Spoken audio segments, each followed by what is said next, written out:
week's column focused on Edna's delicious but simple spice cake. The reason why I chose this recipe is because you can do a variety of different things to this recipe and it still tastes delicious. For the complete recipe, you can check out my blog at alamocitychick.com. But right now, I'm going to take you into the kitchen and I'm going to show you how to throw this together as easy as 1, 2, 3.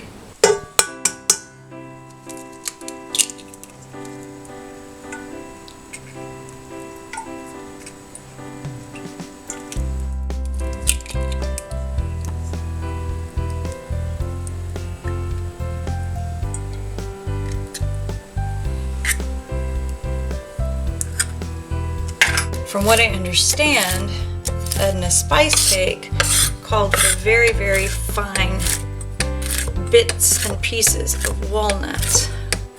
But I'm thinking that can be entirely up to you how big of the chunks of the walnuts you want to experience.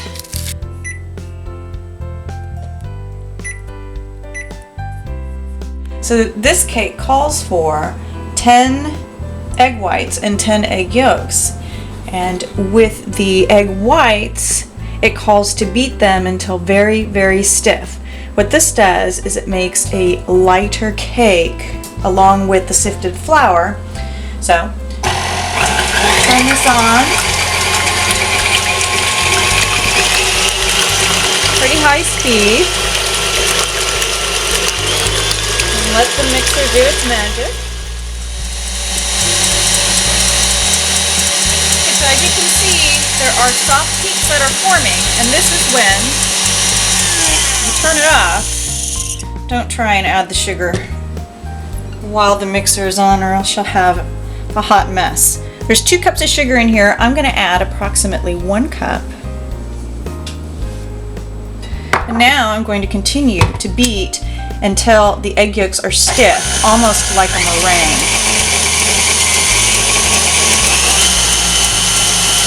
Okay. By beating it until it's stiff, again, will add to a very, very light and fluffy cake, but also ensures that the granulated sugar is fully incorporated in the egg whites.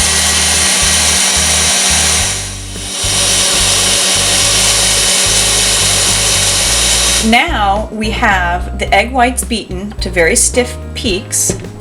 You see how it just goes very, very smoothly out of the mixture. And you're left with beautiful meringue worthy of any pie. And I'm going to gently spoon this into a bowl. And just very, very gently, because basically, meringue is full of air, and you want to keep that air in as much as possible to ensure that when the other ingredients are folded in, it will remain very, very light and very, very airy and make a beautiful, decadent, light, airy cake. Now, the beauty of this cake is it's so simple that you can take or add ingredients to it. This calls for 1 teaspoon of cinnamon, and that's the only spice that it calls for. However, if you wanted to kick it up a little bit, you could always add a teaspoon of nutmeg or a teaspoon of allspice or cloves to give it that extra punch. Alright, so now the second half of the cake, I'm going to be adding the 10 yolks. Okay, and just gently put them in the mixing bowl. I'm going to add my beating attachment once again. And I'm going to start beating on medium speed. Just to get the egg yolks that beautiful ribbony yellow.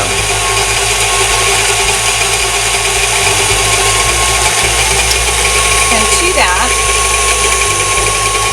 I'm going to add about a teaspoon to maybe a teaspoon and a half of vanilla. It's entirely up to you how much you want to add. I'm a vanilla freak, so I always tend to be a little bit more liberal on the vanilla. And we're going to start incorporating the rest of the sugar, that 1 cup of sugar on reserve. So, because it's on a lower speed, you can incorporate it into the mixer, as opposed to when it's on raging high when we were beating the egg whites. So we're going to let that mix and incorporate. Okay. And now that that's fully incorporated, we're going to slowly add our sifted flour. It only calls for 1 cup of sifted flour, and this is because of the egg whites. It's going to also add that airy kind of magic to it to make the cake rise without that much flour. But always remember to sift your flour, because it does give it that much more of a lighter cake. So I'm just going to add these in batches so that it doesn't go into just one big clump. Beautiful light yellow batter. Reminds me of spring. Okay, and now I'm going to add the last bunch of flour. Okay, I'm going to scrape the sides down so that everything, no morsel is lost.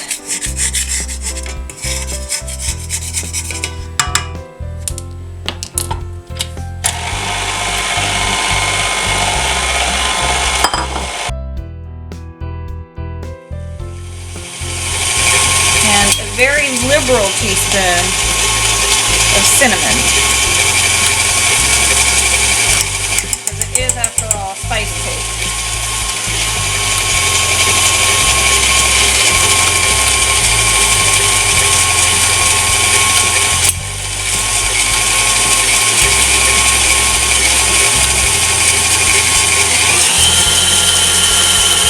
How beautiful that is. Cinnamon is nicely incorporating into the mix. It's like tiny vanilla beans in there.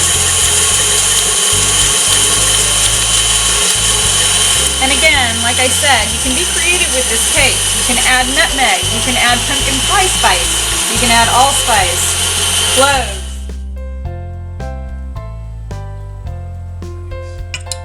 So now to the egg yolk mixture, I'm going to add 1 cup of walnuts. Again, you can add more, less, none at all. You can have them finely chopped or in big pieces.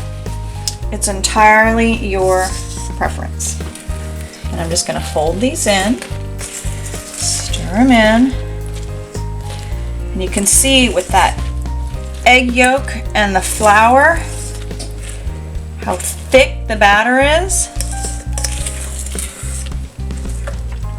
And so when we fold in the eggs, it's going to give it more of that cake batter texture and feel that you're used to. I'm going to grab my egg whites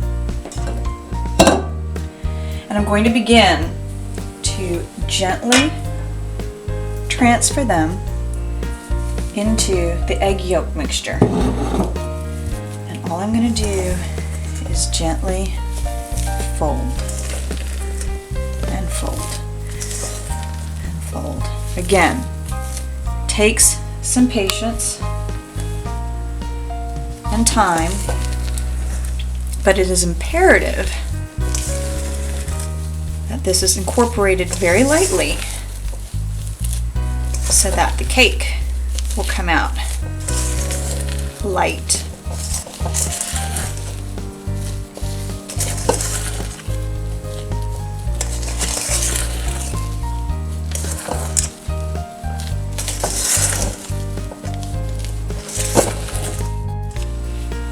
Okay, so last fold. You can see how light and airy it is, yet the yolks provided some density to it, making the best cake batter you've ever seen in your life. Now again, if you wanted to, you could just take all the spice out. You'd have a perfect vanilla cake. If you added some sifted cocoa powder, you'd have the perfect chocolate cake. And this is why I chose this recipe from Edna, because this was what she always had on hand whenever she was expecting or not expecting company. Because if you knew Edna, she never not had a visitor who expected some of her home cooking. I'm going to transfer the batter into a bundt pan.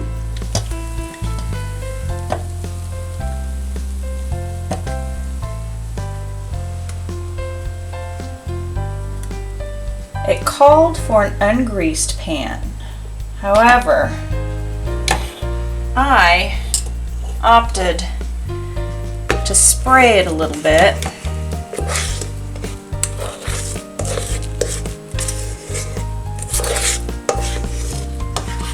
only because I don't like fighting with cake. Edna used to keep a 16-ounce glass Coke bottle around, and after she would take this out of the oven, she would invert it onto the Coca-Cola can or Coca-Cola bottle and let it cool that way, so that if there was any chance whatsoever of the cake to fall, it would fall the right direction. Now we're going to transfer this into the oven at 350 degrees for 50 to 60 minutes.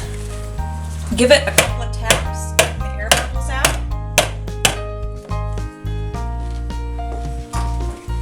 Put it in the oven and let the oven do its magic. And the end result is Edna's famous spice cake. As you can see, it's nice and airy and fluffy, almost like an angel food cake. What you're going to want to do is you're going to want to take a knife, just like your mama always told you to do. Make sure that it comes out clean, which it's perfect. Let it cool and gently scrape around the edges and pat it out. After that, sky's the limit. Whipped cream, chocolate, fruit, whatever your vice is, this cake will hold it.